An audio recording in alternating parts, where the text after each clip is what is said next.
만약 당신의 인생이 일주일밖에 남지 않았다면 지금 가장 먼저 무엇을 하시겠습니까? 누구를 만나고 어떤 말을 하고 무엇을 정리하시겠습니까? 그리고 그 순간 당신은 어떤 후회를 하게 될까요? 더 많은 시간을 소중한 사람들과 보내지 못한 것, 하고 싶었던 일들을 미루어둔 것, 두려움 때문에 시도하지 못했던 일들, 일상의 소소한 행복을 충분히 누리지 못한 것, 이렇듯 많은 사람들이 무언가를 해보지 못한 것에 대해 후회를 합니다. 하지만 우리가 진짜로 후회해야 할 것은 따로 있습니다. 그건 바로 내가 누구인지를 모르고 살았다는 것입니다. 우리는 살아가면서 많은 것들을 계획합니다. 진학이나 취업, 결혼과 은퇴, 그리고 그 너머의 것들까지도 고민합니다. 앞으로 어떻게 살아가야 할지에 대한 고민은 끝이 없습니다. 하지만 반대로 어떻게 죽을 것인지를 진지하게 고민해 본 적은 몇 번이나 있을까요? 대부분의 사람들은 죽음을 언젠가 먼 훗날 일어날 막연한 일로 생각합니다. 지금은 아니니까, 아직은 젊으니까, 또 바쁘니까. 하지만 죽음은 예고 없이 찾아오는 유일한 미래입니다. 또한 죽음은 우리 모두의 삶에 반드시 찾아오는 종착역입니다. 하지만 우리는 그 종착역을 준비하지 않은 채 달리는 기차에 올라탄 승객처럼 그냥 하루하루를 보내고 있죠. 죽음을 두려워하는 것은 당연한 일입니다. 그건 본능입니다. 하지만 문제는 그 두려움을 피함으로써 삶의 방향까지 잃어버리고 살아간다는 것입니다. 죽음은 절망이 아니라 삶을 더 명확하게 보여주는 거울이 될 수 있습니다. 성경의 야고보서 4장 14절은 말합니다. 너희 생명이 무엇이냐? 너희는 잠깐 보이다가 사라지는 안개니라. 인생은 마치 아침 햇살 속에 머물다 사라지는 이슬처럼 한순간이라는 사실을 우리는 잊고 삽니다. 그래서 우리 스스로에게 진짜로 묻고 성찰해야 할 질문은 이것입니다. 내가 지금 이대로 죽어도 괜찮은가? 죽음을 성찰한다는 것은 결국 지금 나의 삶을 어떻게 살아갈 것인가를 고민하는 것과 같습니다. 삶은 죽음을 마주하는 용기에서 비로소 깊어집니다. 사람들이 죽음 앞에서 공통적으로 후회하는 세 가지가 있습니다. 이는 호스피스 간병인들이 수천 명의 마지막 순간을 지켜본 뒤 내린 것입니다. 사람들은 모두 비슷한 것들을 후회하며 죽는다는 것입니다. 놀랍게도 그 후회는 아주 현실적이고 단순합니다. 화려한 실패나 또는 성공의 유무 때문이 아닙니다. 삶의 본질을 놓쳤기 때문입니다.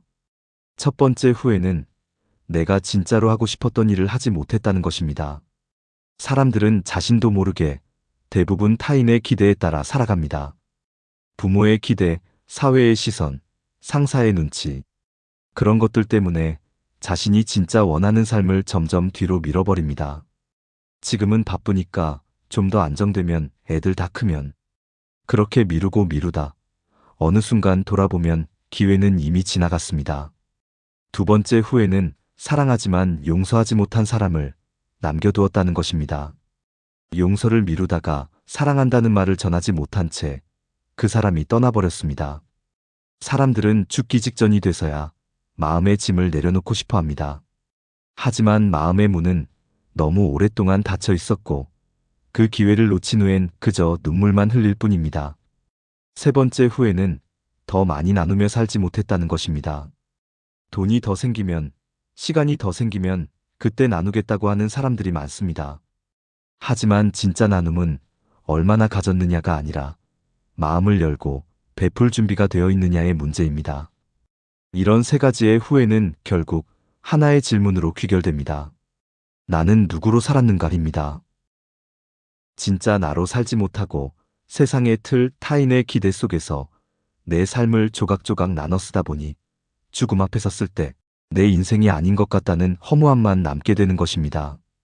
우리 삶에는 나는 누구인가 라는 깊은 질문이 자리하고 있습니다.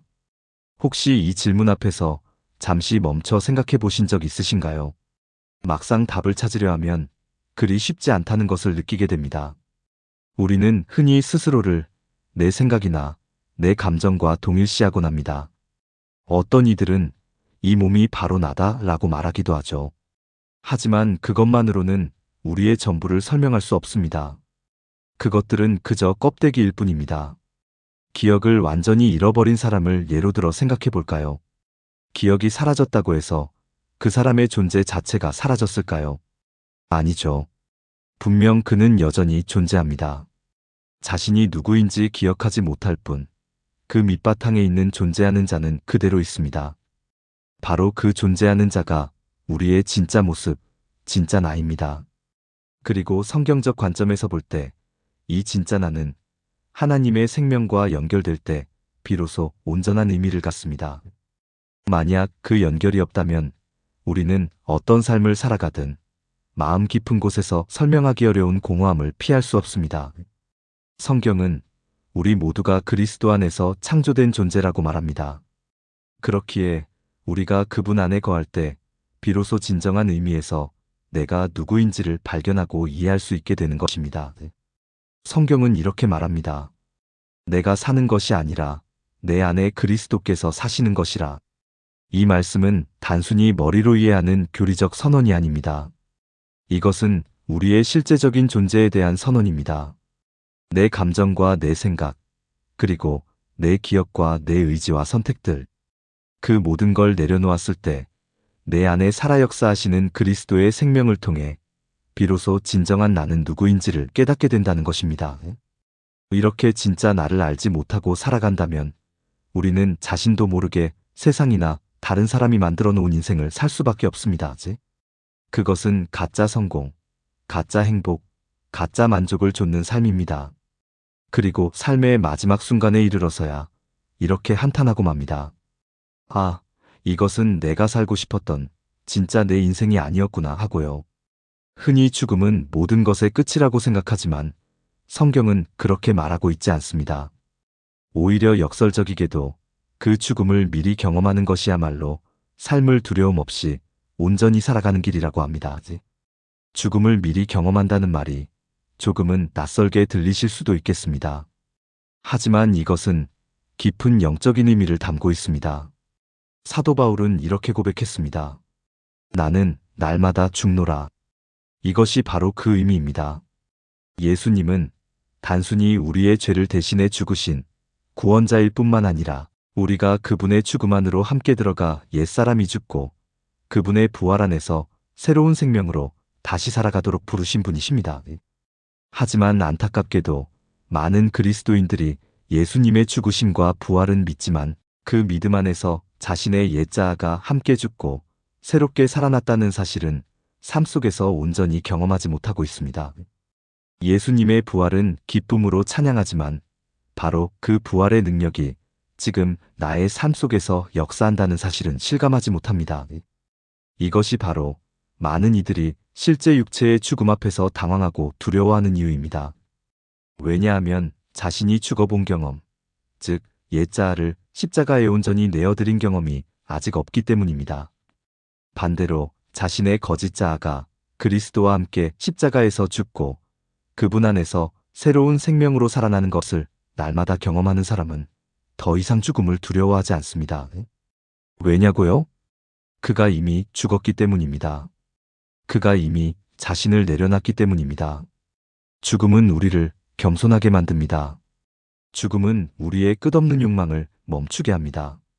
그리고 우리가 누구인지, 우리의 진짜 정체성을 그리스도 안에서 발견하도록 이끌어줍니다. 그렇다면 어떻게 이 죽음을 미리 경험할 수 있을까요? 예수님께서 그 길을 명확히 알려주셨습니다. 바로 자기 부인입니다. 예수님은 말씀하셨습니다. 누구든지 나를 따라오려거든 자기를 부인하고 날마다 자기 십자가를 지고 나를 따를 것이니라. 여기서 자기 부인이란 단순히 무언가를 참고 억누르는 소극적인 행위가 아닙니다. 이것은 나의 생각, 감정, 욕망, 세상적인 기대, 스스로 내세우는 자격이나 남과의 비교 같은 옛자아의 요소들을 기꺼이 십자가에 내려놓고 온전히 그리스도의 생명 안에 잠기는 능동적인 신뢰와 순종입니다. 이것이 바로 사도 바울이 말한 날마다 죽는 삶이며 죽음을 미리 경험하는 삶의 진정한 모습입니다. 이렇게 살아가는 사람에게 실제 육체의 죽음이 찾아올 때 그것은 더 이상 두렵고 낯선 불청객이 아닙니다.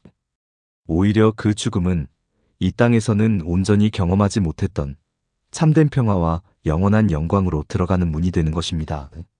삶은 미래에 있지 않습니다. 삶은 바로 지금 여기에 있습니다. 그런데 우리의 마음은 어디에 있나요? 늘 미래를 염려하고 과거를 후회합니다. 그래서 가장 소중한 지금을 놓치고 맙니다. 왜 우리는 지금에 충실하지 못할까요? 마음 깊은 곳의 불만족 때문입니다. 늘 무언가 부족하다고 느낍니다. 그 빈 곳을 채우려 끊임없이 밖을 향해 달려갑니다. 더 나은 직업, 더 높은 자리, 더 많은 돈, 더 큰 인정. 우리는 이런 것들을 갈망합니다. 하지만 놀랍게도 이런 것들은 우리에게 진짜 행복을 주지 못합니다. 왜냐하면 그것들은 소유의 영역일 뿐이고 진정한 행복은 존재의 영역에 있기 때문입니다.